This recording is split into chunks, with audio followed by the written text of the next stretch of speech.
1984 by George Orwell A 2,500-word summary introduction. A dystopian nightmare. George Orwell's 1984, first published in 1949, is a dystopian novel set in a totalitarian society ruled by a single political party that seeks total control over all aspects of life, thought, and history. The novel follows Winston Smith, a man struggling with the oppressive grip of a regime that dictates not only actions but even internal beliefs. Orwell's work remains one of the most powerful warnings against the dangers of absolute political power, propaganda, and the destruction of truth. Orwell wrote the novel in the aftermath of World War II, inspired by the rise of fascism and communism, especially in Nazi Germany and Stalinist Soviet Union. However, 1984 transcends specific ideologies and becomes a timeless cautionary tale about any system that eliminates freedom of thought and expression. Setting and society. The story is set in Oceania, one of three superstates, alongside Eurasia and East Asia, in a state of perpetual war. Oceania is ruled by the party, led by the figurehead Big Brother, whose image is omnipresent, with the slogan, "Big Brother is watching you." Oceania's social structure consists of the inner party, approximate 2% of the population, the elite ruling class. The outer party, approximate 13%, educated bureaucrats like Winston, who are under constant surveillance. The proletarians, 85%, the working class, largely ignored by the regime, kept in ignorance and poverty but not subjected to intense surveillance. The party's three main slogans reflect its paradoxical ideology: war is peace, freedom is slavery, ignorance is strength. These slogans encapsulate the principle of doublethink, the act of simultaneously accepting two contradictory beliefs as true. This concept lies at the heart of the party's psychological control.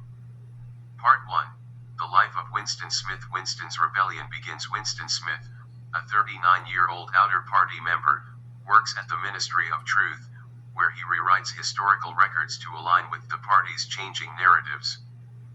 The ministry's ironic name highlights the regime's manipulation. It is responsible for lies and propaganda, not truth. Winston's growing unease with the party leads him to commit a thought crime. He begins writing a secret diary. In it, he questions the party's authority, wonders about the past, and records his hatred for Big Brother. The act of writing itself is a subversive gesture in a world where all expressions are monitored by telescreens and the thought police. Winston is disturbed by the constant alteration of history. For example, when the party changes its enemy from Eurasia to East Asia, all previous records are edited to make it appear that the party was always at war with East Asia. This fluidity of truth makes it impossible for people to maintain a coherent memory of the past. Language as a tool of control. Newspeak. A significant aspect of the party's control is newspeak, a language designed to limit the scope of thought. By eliminating words associated with rebellion or freedom, the party seeks to make revolutionary thought literally unthinkable. For instance, bad becomes ungood, and the concept of liberty is eventually removed altogether. Winston understands that by narrowing language, the party narrows the possibilities of human thought itself. Part 2. Love, Hope, and Defiance. Meeting Julia. Winston's internal rebellion deepens when he begins a relationship with Julia, a young woman who works in the fiction department. Though he initially suspects her of being a spy, she secretly hands him a note that says, "I love you." Their relationship becomes both emotional and political. Julia and Winston meet in secluded places, including a hidden room above an antique shop owned by Mr. Charrington. They find joy and freedom in their intimate moments, which are themselves acts of defiance. The party forbids sexual pleasure, seeing it as a threat to loyalty to the state. Unlike Winston, Julia is not interested in political theory. Her rebellion is personal, not ideological. She is practical and focused on enjoying life in secret, while Winston longs to understand the broader mechanisms of the party's power. The Brotherhood and Goldstein's book. Winston dreams of large-scale resistance and believes that the Brotherhood, a rumored underground resistance group led by Emmanuel Goldstein, might be real. He and Julia are eventually approached by O'Brien, a high-ranking inner party member whom Winston has long suspected of being secretly opposed to the regime. O'Brien invites them to his apartment and appears to confirm their suspicions. He claims to be a member of the Brotherhood and inducts Winston and Julia into the supposed resistance. He gives Winston a copy of Goldstein's forbidden book, The Theory and Practice of Oligarchical Collectivism. Winston reads the book with enthusiasm. It explains that the party maintains power through perpetual war, economic inequality, and psychological control. War is not fought to win, but to maintain a constant state of emergency, justifying rationing, surveillance, and obedience. The book also outlines how each ruling class throughout history has used different tools: slavery, religion, capitalism to maintain dominance. In Oceania, power is maintained through the obliteration of objective reality. Part 3, Betrayal and Re-Education. Arrest and torture. Winston and Julia's rebellion ends abruptly when they are arrested in their secret room. It is revealed that Mr. Charrington is a member of the Thought Police. Hidden microphones and cameras had monitored them the entire time. Their hope, romance, and resistance are crushed instantly. Winston is taken to the Ministry of Love, where he is subjected to brutal torture by O'Brien. The betrayal is devastating. O'Brien was never a rebel, he was a loyal agent of the party, luring dissenters to their doom. The goals of the party. O'Brien tells Winston that the party seeks power for its own sake. Unlike past regimes that justified power through ideologies or religious beliefs, the party seeks pure control over reality, over minds, over the truth. Through endless torture, Winston is forced to abandon logic and accept whatever the party says is true. O'Brien demonstrates this with the classic example: if the party says 2 + 2 = 5, then it must be accepted. Winston initially resists, claiming that truth exists independently of the party. But under torture, his resistance crumbles. Room 101. The final betrayal. Winston's final ordeal takes place in Room 101, the most feared place in the Ministry of Love. There, prisoners face their worst fears. For Winston, it is rats. Faced with the horror, he finally betrays Julia, screaming, "Do it to her. Not me." This moment is pivotal. The party understands that true loyalty can only exist when personal attachments are destroyed. Once Winston betrays Julia, his last connection to independent thought and love is severed. The end. Total submission. Winston is released back into society, but he is no longer a threat. He is a hollow shell, a man who has lost his ability to think freely or love. He spends his days drinking victory gin at the Chestnut Tree Cafe, reflecting on memories that no longer feel real. When he sees Julia again, they admit to having betrayed each other and feel no affection. The party has succeeded in breaking them both. In the novel's final lines, Winston stares at a poster of Big Brother and feels a surge of love. He has finally learned to love. Big Brother proved that the party's control is complete. Themes and philosophical insights. 1. Totalitarianism and power. The core theme of 1984 is the terrifying power of totalitarianism.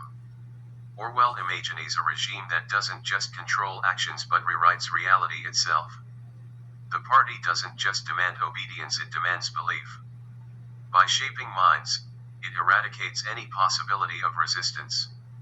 The idea that who controls the past controls the future reflects how totalitarian regimes rewrite history to legitimize themselves. If no one can remember what the world was like before the party, then there is no basis for comparison, and no reason to rebel. 2. The destruction of truth. In 1984, truth is whatever the party says it is. This is perhaps the novel's most disturbing message. Objective facts become meaningless in a world where the past is endlessly rewritten and contradictions are accepted without question. Winston's job at the Ministry of Truth is symbolic. He is part of the machinery that erases reality. Orwell's warning here is chillingly relevant in the modern age of disinformation and alternative facts. 3. Language as a weapon. Newspeak is not just a fictional language, it's a tool of repression. Orwell shows how controlling language controls thought. If people can't articulate dissent, they can't even think it.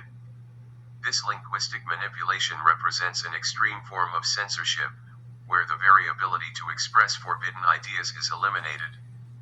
For surveillance and isolation, the party uses constant surveillance, both technological and psychological, to isolate individuals and prevent any collective resistance. Telescreens, hidden microphones, informants, even children are taught to spy on their parents. Winston's loneliness is emblematic of a society where no trust or solidarity can exist. Every relationship is suspect. Love and friendship are crimes. 5. Psychological control and self-destruction. The party doesn't just want people to obey, it wants to control their minds. By the end of the novel, Winston no longer merely pretends to love Big Brother, he genuinely does. His ability to think independently is annihilated. Orwell shows that torture can do more than force confession, it can remake the self. Major characters: Winston Smith, an ordinary man trying to preserve his sense of self in an insane world. Winston is intelligent and inquisitive, but ultimately fragile. His downfall is tragic. Not only is he destroyed physically, but he is mentally reprogrammed. Julia, rebellious and pragmatic, Julia represents sensual freedom and rebellion through pleasure.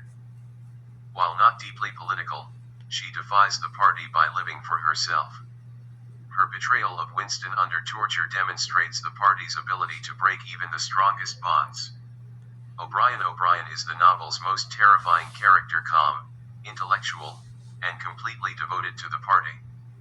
He represents the ideological core of totalitarianism. His manipulation of Winston exposes how the regime achieves not just compliance but transformation. Big Brother, whether real or a symbol, Big Brother is omnipresent. His image reinforces the party's surveillance, and his name invokes both authority and intimacy. To love Big Brother is to love the party, to surrender oneself completely. Conclusion: Orwell's enduring warning 1984 is more than a dystopian story, it is a profound exploration of power, truth, language, and control. Orwell's bleak vision shows a world where individuality is crushed, history is a lie, and even love is not safe from authoritarian reach. The novel ends not with revolution or redemption, but with total submission. Orwell's final message is that unchecked power, once internalized, becomes permanent. 1984 remains a haunting reminder of the fragility of truth and freedom, and a call to vigilance in the face of tyranny.